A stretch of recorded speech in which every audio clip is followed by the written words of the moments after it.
প্রশাসক মহোদয়, উপস্থিত সংগঠিত ব্যক্তিবর্গ, আমাদের মাঝে উপস্থিত পুলিশ সুপার মহোদয় এবং উপস্থিত জেলা প্রশাসনের উচ্চপদস্থ কর্মকর্তা, সবাইকে আমার ব্যক্তিগত পক্ষ থেকে এবং আমাদের সুনামগঞ্জ জেলার পক্ষ থেকে আন্তরিক শুভেচ্ছা অভিনন্দন। আজকের এই সম্মান আমাদের না, এই সুনামগঞ্জ জেলাবাসী।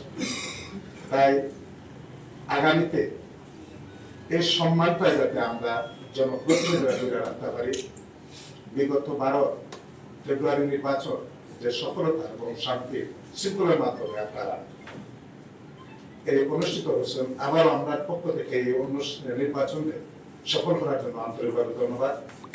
এই নির্বাচনে আমরা অনেক ধরনের প্রতিশ্রুতি আমরা ওয়াদাবদ্ধ।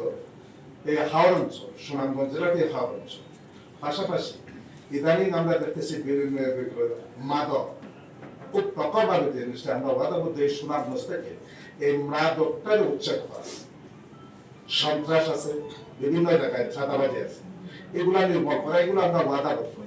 এগুলা আন্তরিকতার সাথে আপনারা আমাদের নিমিত প্রশাসনিকভাবে এগুলা তোমার এর সার্বিক সহযোগিতার জন্য আমরা এখানে যারা জনপ্রতিনিধিরা আছি আপনার পাশে ইনশাআল্লাহ সার্বক্ষণিক থাকবে।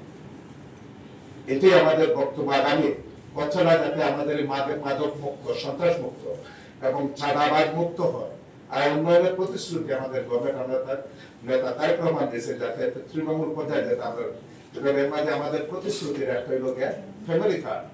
এই ফ্যামিলি কার্ডের আমরা যে প্রতিশ্রুতি, এটা আমরা সুনামগঞ্জ জেলা দিলাই থেকে আমরা শুরু হচ্ছে এই বিভাগের মধ্যে এই পর্যায়ে কিন্তু মূল হলো মাদক, তার সন্ত্রাস। আমি আবারও আমাদের ব্যক্তিগত পক্ষ থেকে আমার সবার আন্তরিক শুভেচ্ছা অভিনন্দন।